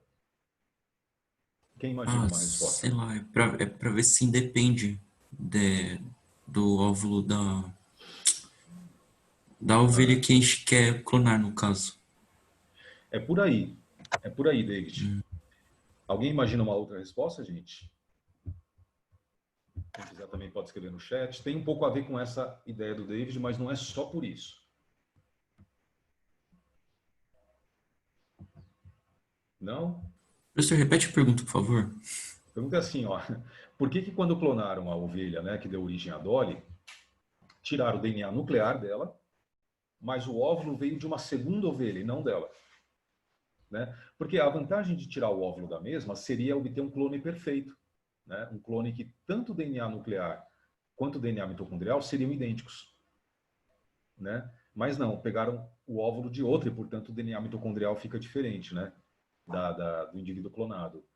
Então, por que não pegaram o óvulo da mesma ovelha que foi clonada? Essa é a pergunta, no fundo, David. Sabe qual a razão, gente? É muito simples. É porque se você clona um indivíduo, tipo essa ovelha 1 aqui, ó, mas para isso você tira o óvulo dela mesma, né, você só conseguiria clonar fêmeas em idade reprodutiva. Entendeu? Porque se você precisa do óvulo, né, do mesmo indivíduo que está sendo clonado, não dá para clonar machos para começar, porque não tem óvulo. Em segundo lugar, não dá para clonar fêmeas já mais velhas que não produzam óvulos mais. Não dá para clonar filhotes de fêmeas que também ainda não produzem óvulos. Então ficaria uma técnica muito restrita, entendeu? Como eles desenvolveram a técnica já pegando óvulos de outro indivíduo, de outra fêmea, aí sim, pode pegar a célula adulta de uma ovelha macho, né? Pode pegar a célula adulta de uma ovelha já muito velhinha, que não faça mais óvulos nem nada, de um filhote, né? Porque a célula adulta é o que interessa, que tem o DNA nuclear. E aí o óvulo pega de outra que seja mesmo, uma fêmea em idade reprodutiva. Entendeu? Então aí dá para clonar macho, dá para clonar todos os tipos. Inclusive, uma coisa que é possível é clonar indivíduos que já morreram. Entendeu? Você pode pegar, por exemplo, um cachorro que morreu faz pouco tempo. Tem que ser, ainda lógico, não pode ter decomposto, né? Mas, morreu um cachorro, morreu um gato, morreu um bicho qualquer. No dia seguinte até, você tira as células adultas dele, com DNA nuclear, e coloca esse núcleo num óvulo de uma fêmea daquela espécie, né? E aí faz um zigoto, faz um clone daquele animal que morreu. Entendeu? Se tivesse que pegar um óvulo dele também, não ia dar para fazer também, né? Então é para isso, tá? A gente pega óvulos de outros indivíduos para tornar a técnica mais abrangente, né? E poder clonar um monte de seres diferentes, etc. Tá bom, gente? Agora, outra coisa aqui que eu quero perguntar para vocês é a seguinte, gente. Como é que eu poderia clonar, né, essa ovelha sem pegar óvulos dela, pegando óvulos de outra ovelha, e mesmo assim ela ter o clone, né, a Dolly, ter o DNA mitocondrial idêntico ao da ovelha 1, sendo que o óvulo não seria dela? Quem imagina? Então, o que a técnica seria? Inserindo o núcleo dela? Mas e aí o DNA mitocondrial? Né? Porque o núcleo vem da célula adulta da ovelha clonada, tudo bem. Vem da pele lá da glândula mamária e tal, né? E aí eu queria que a Dolly tivesse o mesmo DNA mitocondrial também. Então, as mitocôndrias iguais. Mas o óvulo não viria da ovelha 1. O óvulo viria de outra ovelha. Que ovelha teria que ser essa para que o DNA mitocondrial fosse o mesmo da ovelha 1? A mãe da selada, né? É isso aí, Felipe. O Felipe matou a charada. Teria que ser, gente, da mãe dessa. Olha que barato. Por quê? Porque as mães sempre mandam as mitocôndrias para os seus filhos, através dos óvulos, né? E o DNA mitocondrial dos filhos são iguais ao da mãe. Então, nós todos também temos aqui, ó, DNA mitocondrial igual ao de nossas mães. Não do pai, né? Porque o espermatozoide não manda mitocôndrias para o zigoto, né? As mitocôndrias do espermatozoide ficam para fora na fecundação. Então, nós temos o DNA mitocondrial idêntico ao das nossas mães. Nós e nossos irmãos. Quem tiver irmão aí, o irmão, a irmã também tem um DNA mitocondrial idêntico. Então, se a gente pegasse óvulos, ou da mãe da ovelha 1, ou de irmãs da ovelha 1, né, e usássemos esses óvulos para fazer a Dolly, aí a Dolly teria o mesmo DNA mitocondrial da ovelha clonada também. Percebeu a ideia? Né? Mas só assim, só pegando mesmo da mãe e de irmãs dela que eu posso pegar mitocôndrias iguais e tal. Tá bom, gente? Todo mundo entendeu essa ideia maluca que eu imaginei aqui? Essa possibilidade? Professor, Oi, fala aí. eu não entendi ainda o primeiro caso lá, sabe? A primeira pergunta. Eu, sinceramente, não entendi muito bem, não. Qual que era a primeira pergunta? Eu já Ai, esqueci. era É de pegar o óvulo. isso. Pegar, por que pegaram o óvulo de outra ovelha, né? E não da própria. Então, David, é para, por exemplo, possibilitar você clonar machos, né? Se eu for clonar uma ovelha macho, pensa, né? O irmão aqui da ovelha 1 que seja, ele não faz óvulos, né? Concorda? Porque os óvulos são gametas femininos, né? Então aí eu não conseguiria fazer um clone do macho, porque eu não teria óvulos dele. Então, de qualquer maneira, o ideal seria desenvolver uma técnica, que foi o que eles fizeram, em que não fosse preciso pegar os óvulos do próprio ser clonado. Eu podia pegar óvulos de outro indivíduo, uma fêmea, lógico, né? E usar esses óvulos diferentes de outro indivíduo para colocar o DNA nuclear do ser clonado, que foi o que eles fizeram, ó. Porque torna a técnica mais abrangente. Então, eu posso clonar machos também, eu posso clonar, como eu falei, animais mortos já, né? Pegando o óvulo de outrem, tá certo? Por isso. Agora, o que eu falei também é só uma possibilidade, né, gente? Essa ideia que eu imaginei. Ah, mas eu quero que o clone tenha até o DNA mitocondrial idêntico. O que também não é necessário, né? Seria só por experimento. Então, o único jeito seria esse. Seria pegar o óvulo ou da mãe dela ou da irmã dela, né? E aí, mesmo que fosse um macho, também daria certo. Porque se eu pegasse o óvulo da mãe do macho, ele também teria o mesmo DNA mitocondrial, né? Porque as mães mandam as mitocôndrias tanto para os filhos quanto para as filhas, né? Para os machos e para as fêmeas. Tudo bem? Beleza. Tá bom? Esse é um outro tipo de clonagem, gente, que aparece no planeta Bio, olha só. Que é a clonagem reprodutiva, né? Consiste em retirar uma célula somática nucleada de um indivíduo e fundi-la com um óvulo previamente enucleado.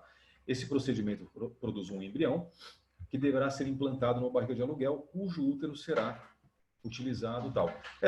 Essa aqui, na verdade, é igual a da Dolly, né? A clonagem reprodutiva de humanos é proibida na maioria dos países, inclusive no Brasil. Ó, como é que seria clonando um ser humano? Doa a célula somática do doador, tipo da pele, né? Pega o óvulo de alguma mulher, faz uma fusão do núcleo com o óvulo, e aí você tem um embrião humano, ó. Coloca numa barriga de aluguel e nasce o mesmo indivíduo, nasce um clone, né? Então é isso que é proibido, tá certo? Pelo CRM, CRBio, né? Beleza. Agora, e a clonagem terapêutica? Essa aqui é um pouco diferente, ó. Trata-se de um procedimento de clonagem que desperta mais interesse para a medicina. Consiste em retirar uma célula somática nucleada, né, gente, 2N, de um paciente e fundi-la com um óvulo previamente enucleado ou anucleado. Um óvulo de uma mulher que perdeu o núcleo. Mas então vai fazer o clone da pessoa? Não exatamente, porque ó, o embrião obtido, em vez de ser implantado em um útero, é cultivado e mantido em laboratório para exploração e uso terapêutico de suas células. As células tronco dele, entendeu? Tipo as células embrionárias, né? Pois elas têm a capacidade de originar outros tecidos do corpo, como miocárdio, que é o músculo cardíaco, tecido nervoso, etc, etc, né? Então, gente, você faz um clone, mas só até a fase do embrião. Não vai pôr numa barriga de aluguel, entendeu? Para quê? Só para obter células tronco daquela pessoa.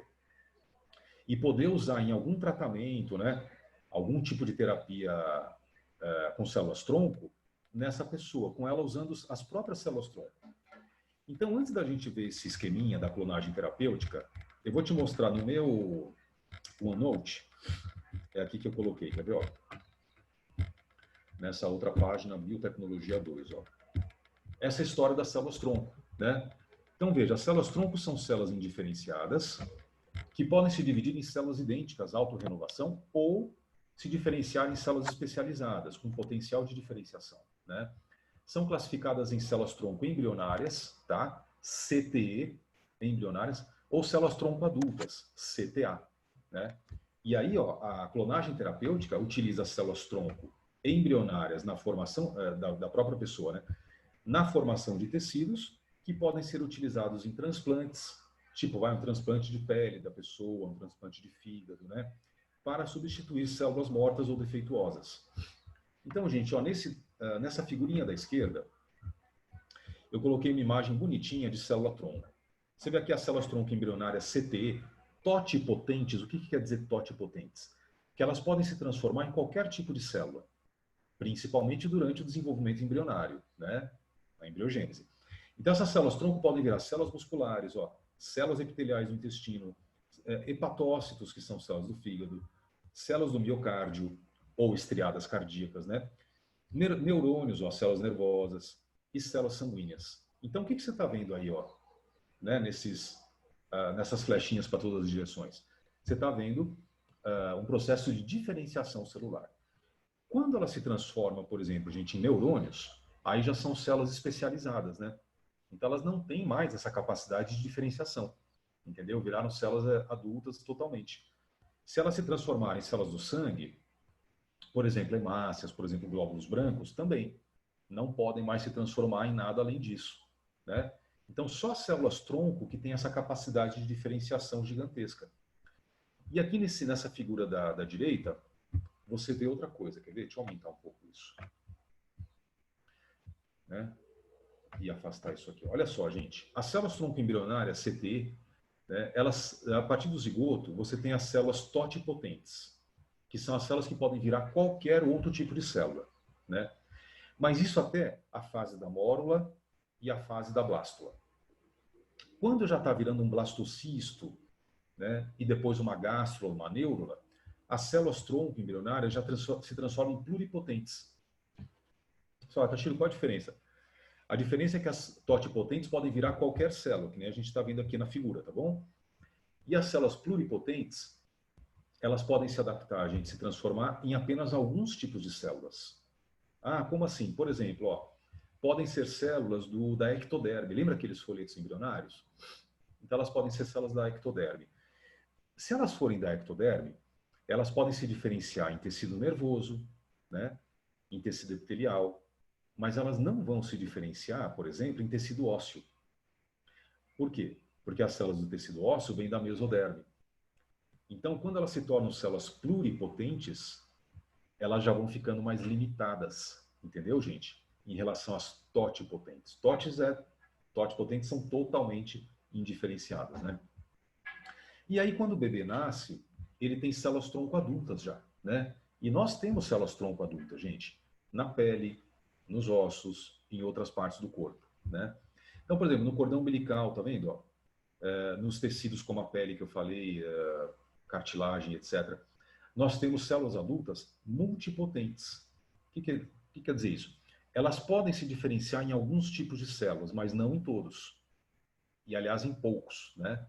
Então, um bom exemplo de células tronco adultas multipotentes são as células do tecido hematopoético. Vocês lembram, gente, o que é o tecido hematopoético? É o tecido que fica dentro da medula óssea vermelha, né? Aquela parte esponjosa dos ossos, e que produz as células sanguíneas, tá? Então, ali você tem células-tronco. Nós temos hoje, dentro dos nossos ossos longos, né?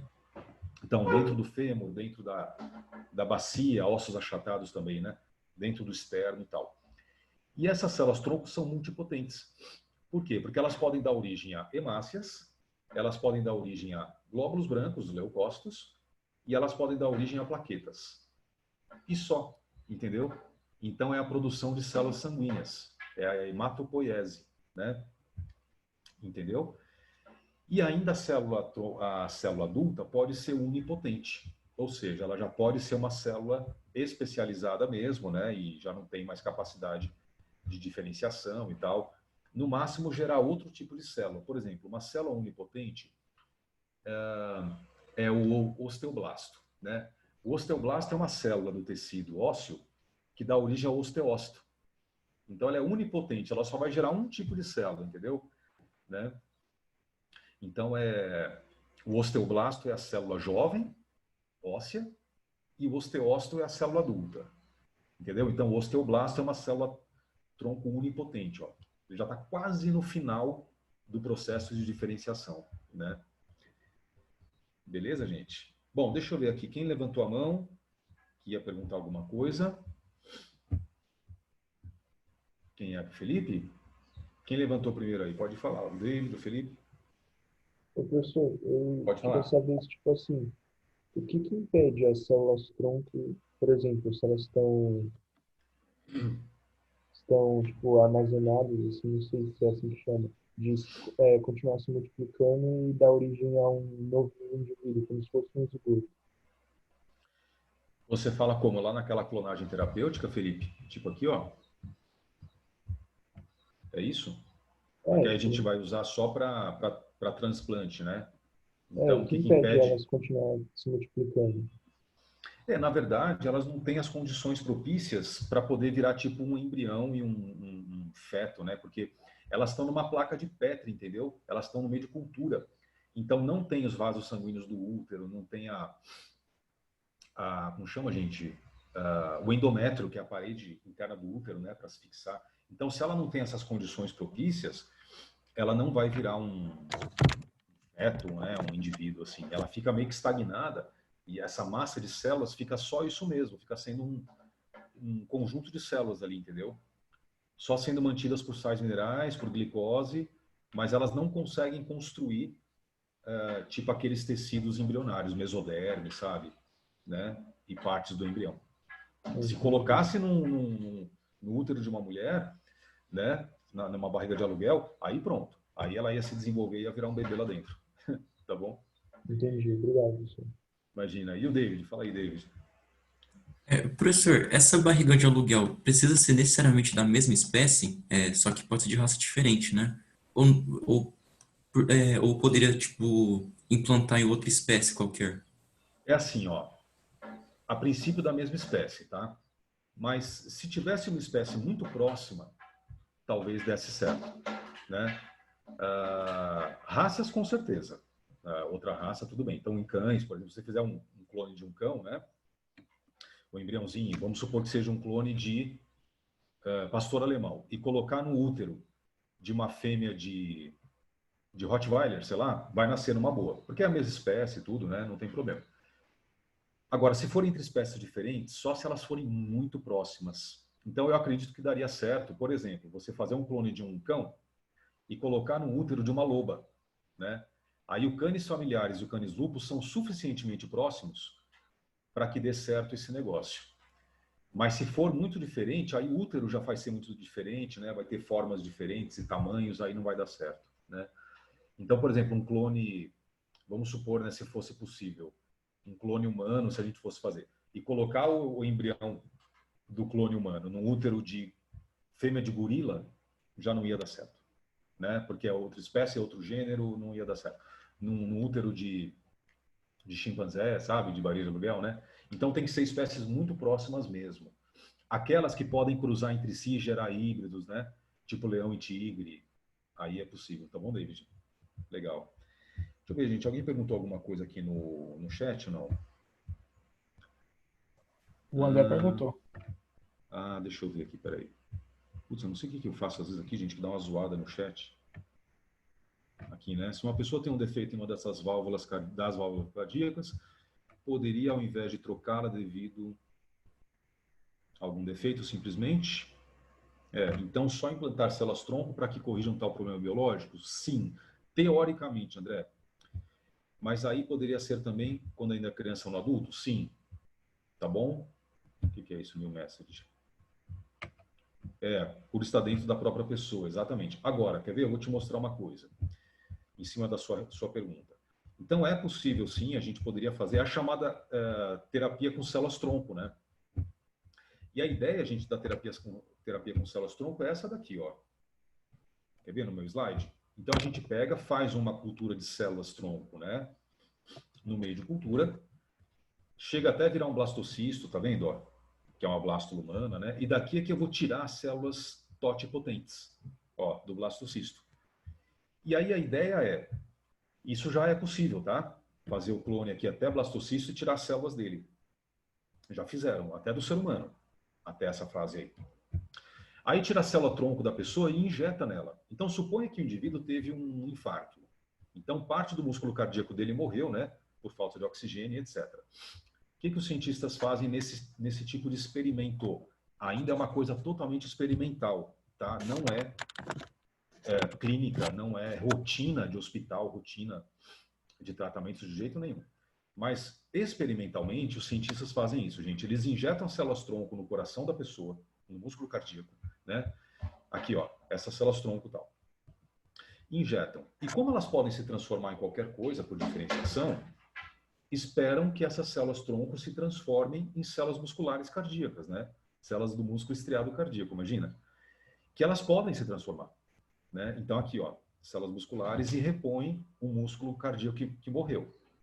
O problema é que essa diferenciação celular, ela não é dominada pela ciência ainda. Como assim? É que a gente não sabe explicar, pessoal, por que a diferenciação acontece. Sabe? Por que uma célula-tronco totipotente se diferencia em tecido nervoso e não em tecido epitelial do tubo digestivo? Por que ela se diferencia em tecido ósseo e não tecido cartilaginoso? Entendeu? Então, assim, o processo de diferenciação a gente não consegue explicar totalmente ainda, né? Porque durante a diferenciação, alguns genes nas células que vão surgindo nas mitoses, né? Ao longo de um longo processo de mitose, certo? Que acontece a diferenciação. Então, alguns genes vão sendo desligados e outros genes vão sendo expressados, vão expressando e sendo ativos, né?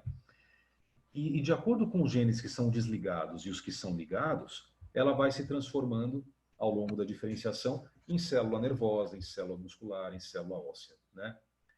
Agora, o que é que faz esses genes serem desligados ou ligados? Porque todas as células do nosso corpo, vocês sabem que tem todos os genes, né? Tem toda a nossa carga genética. O que importa é, na diferenciação celular, que genes funcionam e que genes ficam desligados, entendeu? Né? Então, por exemplo, células do tecido nervoso, células nervosas, elas ficam com os genes que controlam o impulso nervoso ativos, ligados, né? Mas as células cartilaginosas ficam com esses genes do impulso nervoso desligados, porque ela não pode fazer tudo, né? Então fica desligado. Agora, a célula óssea, por exemplo, fica com o gene que controla a deposição de cálcio ligado. A célula nervosa fica com o gene que controla a deposição de cálcio desligado, né? Então, tudo isso faz parte do processo de diferenciação. A pergunta da ciência é por quê? Por que algumas se diferenciam em neurônio e outra em célula óssea? Quem decide? Não parece uma coisa óbvia, mas não é. Ninguém sabe a resposta, tá? A gente não sabe se é pela posição geográfica no embrião, porque aí atua a força da gravidade, né? Sei lá, direcionaria a célula para virar isso ou aquilo. Mas não é a gravidade. A gente não sabe se são substâncias de dentro da célula que vão orientando essa diferenciação, mas se forem substâncias de dentro da célula, por que elas foram produzidas?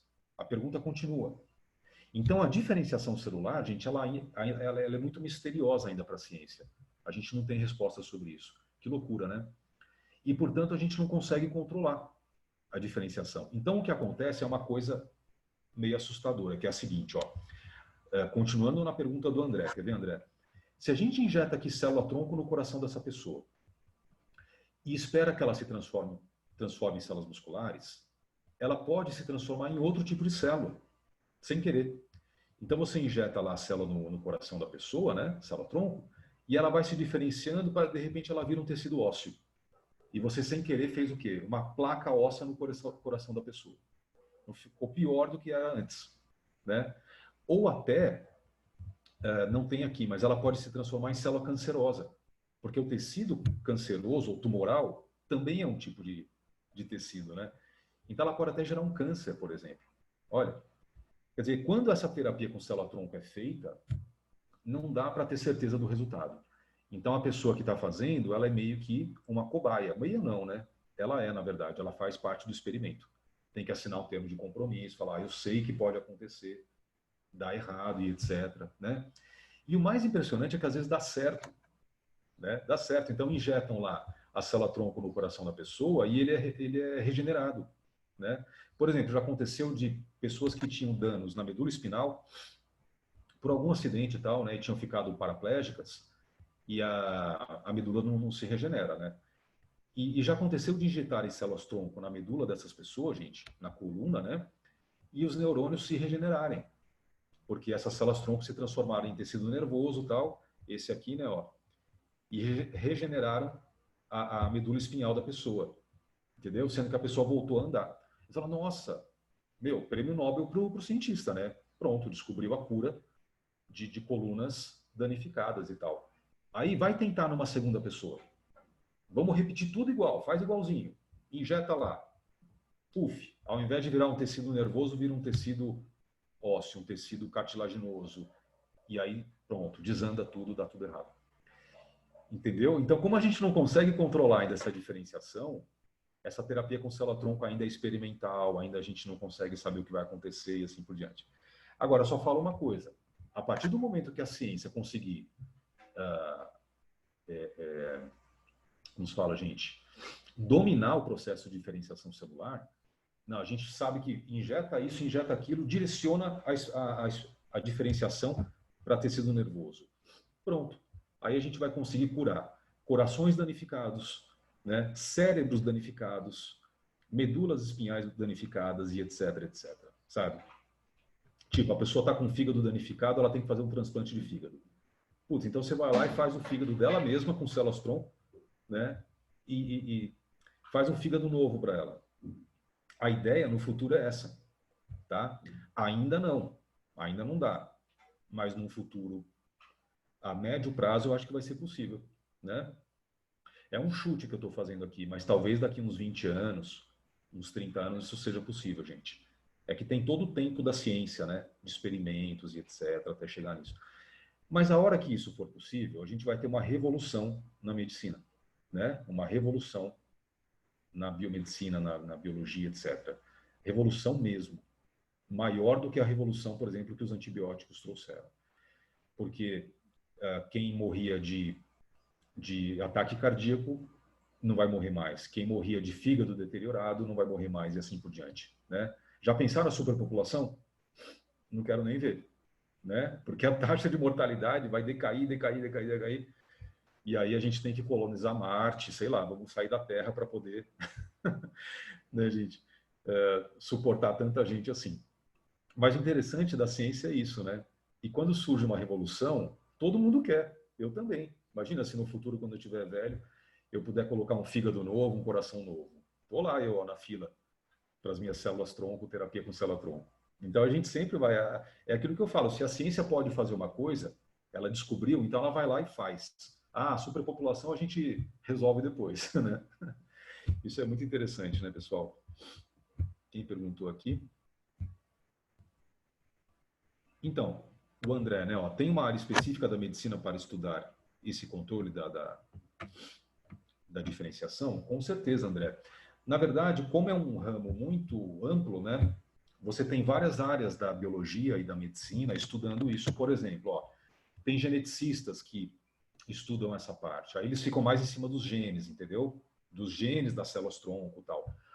Agora, tem médicos especialistas em reprodução, né? De, por exemplo, fertilização in vitro, etc., que também estudam essa parte. Aí eles focam mais na questão do próprio embrião mesmo, a parte mais embrionária, né, e tal. Então, vários ramos da ciência médica e biológica podem estudar isso e contribuindo de maneiras diferentes, entendeu? Por exemplo, tem biólogos que são especialistas em células, né? Um citologista ou biólogo celular. E aí ele também pode estudar isso, porque ele pode ver, caramba, qual será que é a molécula, a enzima do citoplasma que controla a diferenciação celular? Vou tentar descobrir essa enzima. Aí o cara vai para outro ramo de pesquisa, né? Entendeu? Então, várias áreas da biologia e da medicina podem contribuir com esse assunto maior, né? Isso é muito legal, tá? É um ramo muito promissor da ciência, né? Que tem muito assunto muito pano para manga, né, gente? Quer ver? Então, essa que é a clonagem terapêutica que eu estava pronto para mostrar o esqueminha, ó. Então, pega a célula somática do paciente com núcleo 2N, põe num óvulo nucleado, ó.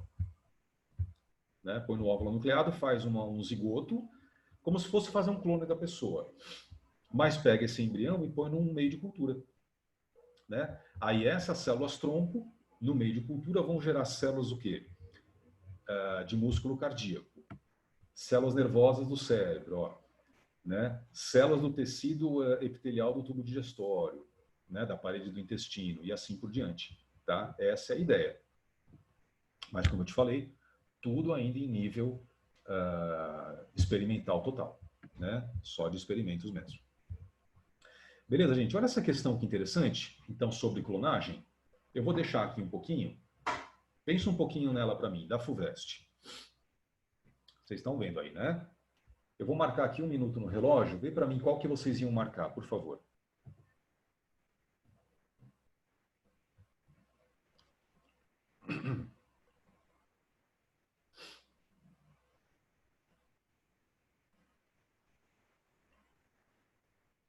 Você vê que teria 3 minutos para fazer na FUVEST, né? Que é a média de tempo de questão. Eu vou dar 1 minuto só, hein? Mas dá tempo. Quer ver?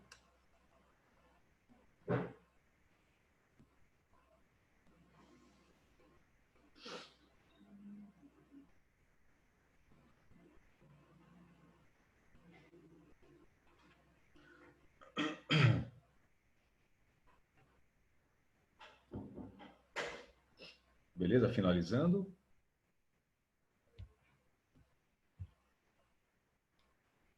Marcar a sua? Qual que você ia querer?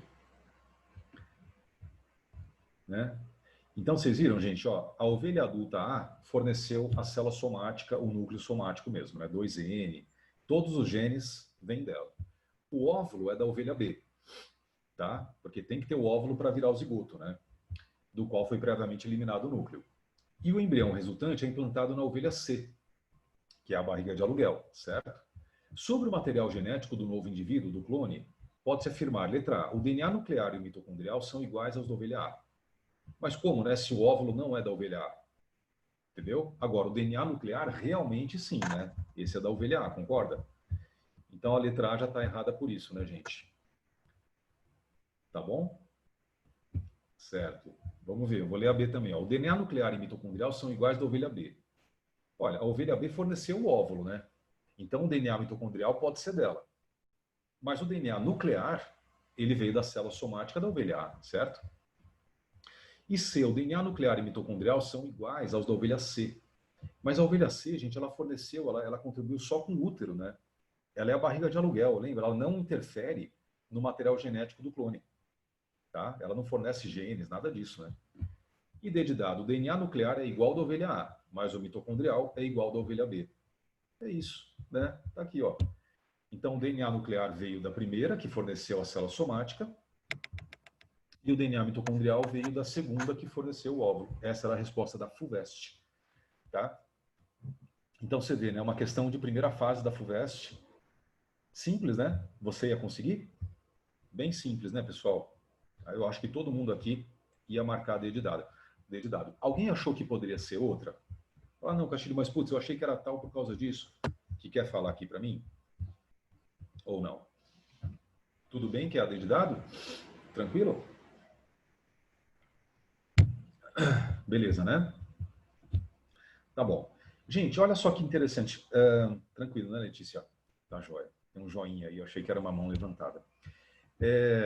Tem uma outra técnica, gente, da biotecnologia, que eu quero comentar aqui com vocês para a gente finalizar por hoje, tá?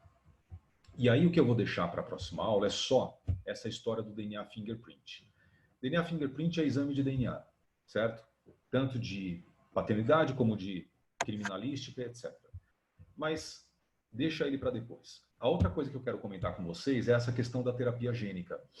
Porque olha só a diferença. Uma coisa é terapia com células-tronco. É aquela que eu te falei, a gente injeta a célula-tronco e espera que ela vire, né, o tecido danificado.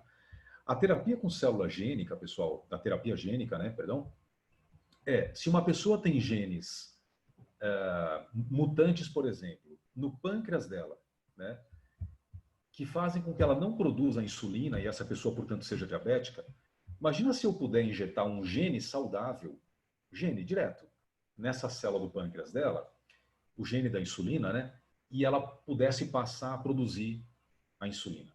Então seria uma terapia gênica em que eu mudaria diretamente o gene. Não seria legal? Então essa técnica tem como objetivo adicionar genes normais e funcionais em células de um paciente que sofre uma doença genética decorrente de genes não funcionais, né? Deixa eu ver se ele mostra aqui uma animação. Olha que barato. Nesse tipo de terapia gênica, a gente usa vírus, ou pode usar pelo menos vírus, como veículos para o gene de interesse. Castilho, como assim? Então você pega, por exemplo, gente, tratamento da imunodeficiência genética, né, que a pessoa não fabrica células brancas, né, leucócitos do sangue. Eu pego o gene necessário para isso, o gene saudável, e insiro dentro do vírus. E depois eu faço o vírus, que na verdade tem que ser inofensivo, não pode ser um vírus que causa doença, né? Não pode ser um vírus patogênico para o ser humano. E o vírus tem a capacidade de invadir as células, né? Então ele levaria o gene de interesse para dentro da célula que eu quero. Olha que barato. Então vamos inserir o gene de interesse no vírus. Agora eu tenho um vírus transgênico, certo? A célula foi cultivada em laboratório e o vírus, ó que barato, ó, né? Ele introduz o gene de interesse na célula.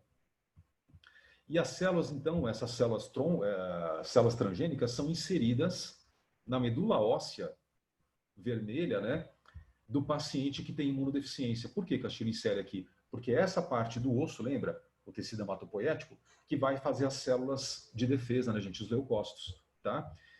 Então, a medula óssea do paciente passa a ter um funcionamento normal, produzindo leucócitos. Olha que barato.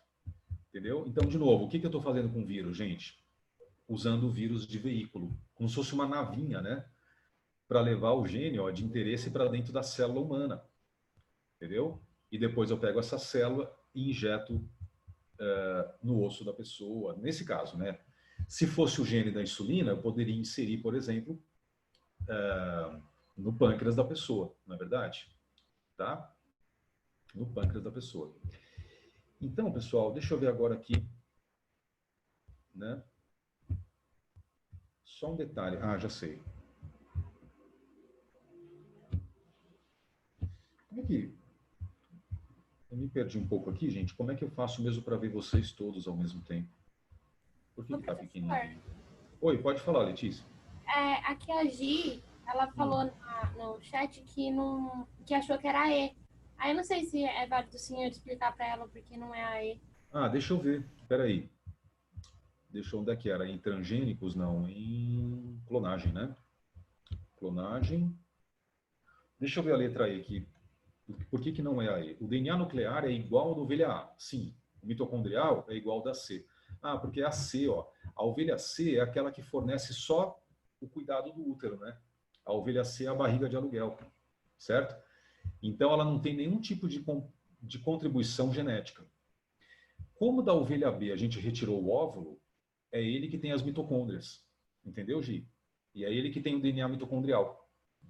Aí esse óvulo recebe, né, o núcleo da célula somática da A, ele passa a ser um zigoto, né, a primeira célula do novo indivíduo, e esse zigoto é assim, ele tem o DNA nuclear da célula da ovelha A e o DNA mitocondrial da mitocôndria da ovelha B, né? Então é AD de dado mesmo, quer dizer, a ovelha C ela não contribui com nada em termos de carga genética, né, de genes, nem nada.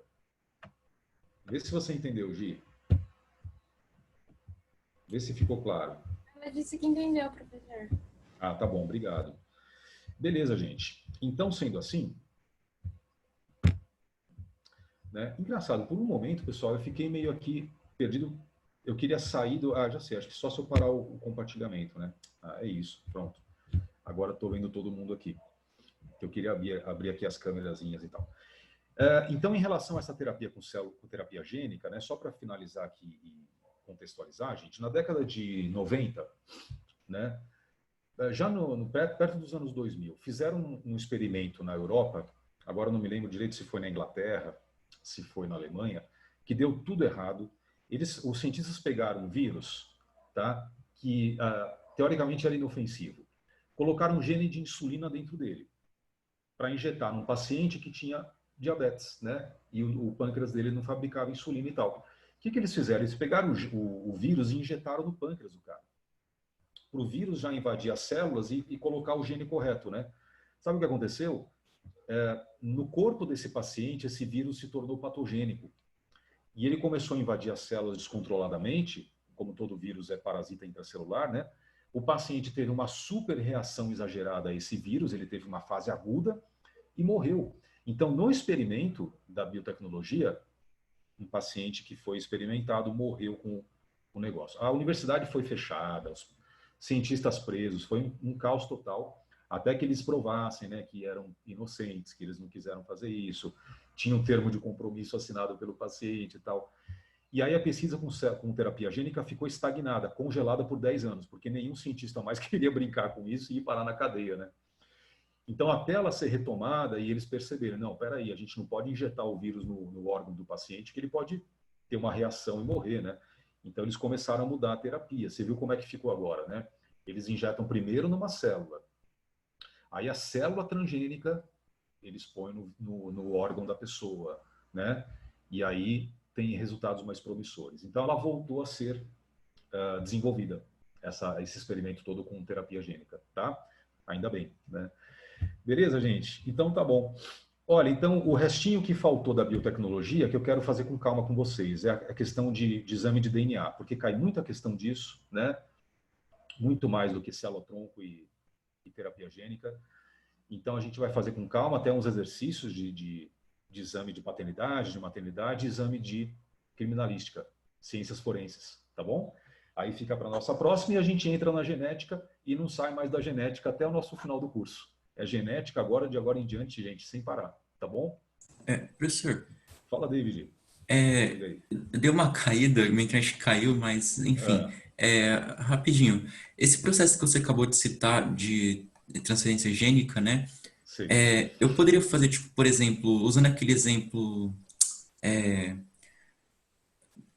daquele peixe que é iluminado, sabe? Eu não lembro muito bem do gene que é utilizado, mas... O peixe transgênico lá que eu falei, que é bioluminescente? Isso, esse mesmo. Daria para, por exemplo, ao invés de eu, tipo, fazer transgenia comum pela bactéria, né? Eu fizesse nesse processo, por exemplo, inserisse esse gene em uma célula e depois inserir essa célula no organismo? É a mesma coisa, nesse caso? Seria possível. Até, David, se eu pegasse um embrião bem no início, né? Imagina um embriãozinho lá com 2 células, 4 células e tal, e eu mexesse nessas células e pusesse de volta no embrião. Então, seria possível sim, tá? Certamente. E alguns desses seres transgênicos, mesmo plantas e tal, eles são feitos dessa forma mesmo, tá bom? Pega o embriãozinho da semente, do arroz, sei lá, e mexe na célula desse embrião, né? Dessa maneira mesmo. Depois volta a célula para o embrião. E aí ela pode já fazer efeito, já fazer um ser transgênico, tá? É possível sim. Mas tem que Beleza? ser necessariamente no embrião, não pode ser no indivíduo adulto? O problema do indivíduo adulto é sempre a quantidade de células, né? Porque como ele tem já milhões e milhões de células, aí eu não vou fazer um ser transgênico, mas eu posso mexer numa coisa pontual. Aí sim, aí já vira uma terapia gênica, né? Porque aí eu vou inserir só num determinado órgão, né? Aqui e ali, e não vou mudar as outras células do corpo dele, só aquelas pontuais que eu queria, entendeu? É possível. Como foi feito naquele osso lá, né, da terapia gênica. Mas o resto do indivíduo continua com as células dele mesmo, normais dele. E aquele órgão que eu mexi, ele se torna Ele muda, né, o genoma dele, mas só naquele local, entendeu, David? Tá, Né? beleza. Entendeu? Valeu, professor. Obrigadão, hein? Beleza, gente, imagina. Pessoal, então é isso. Por hoje é só. Um abraço a todos, tá bom? Eu vou mandar, então, esse arquivo da biotecnologia. Já até achei que eu tinha mandado, mas então vou mandar agora para o Rubão e já junto com uma note também da biotech. Beleza? Um abraço, então, para vocês. Qualquer coisa, manda pergunta para mim, tá? Pode mandar. Pessoal, um detalhe. Vocês têm o meu e-mail ou não? Eu já mandei o meu, passei meu e-mail para vocês? Acho que Eu não, não né? sei, eu acho que não. Eu vou fazer isso, sabe? Eu vou colocar aqui. Por que agora parece que eu não estou conseguindo escrever no chat? Espera aí. Não é possível. Né? Não sei o que eu fiz aqui, gente. Eu acho que eu pus o convite sem querer. Entendi. Eu pus o convite da reunião aqui no chat. Ficou um monte de coisa escrita do nada, né? Então, aqui, ó, para todo mundo, eu vou pôr o meu e-mail. Às vezes você quer me perguntar alguma coisa, pode ser por aqui também, ó. recastilho29@gmail.com. Ó, tá bom? Aí também passa para o resto do pessoal, quem já saiu da aula, da reunião, né? Esse aqui é o meu pessoal. Pode mandar lá pergunta, dúvida, comentário, etc, etc. Beleza? Valeu, gente. É isso então. Bom fim de Valeu, semana. professor. Bom fim de Tchau pra semana. vocês. Bom Tchau, feriado. Tchau, professor. Castilho. Obrigadão. Obrigada. Tchau, eu Bom que agradeço. feriado. Vocês também, tá? Se cuida. Quem for viajar, se cuida, hein? Abração. Tchau, tchau.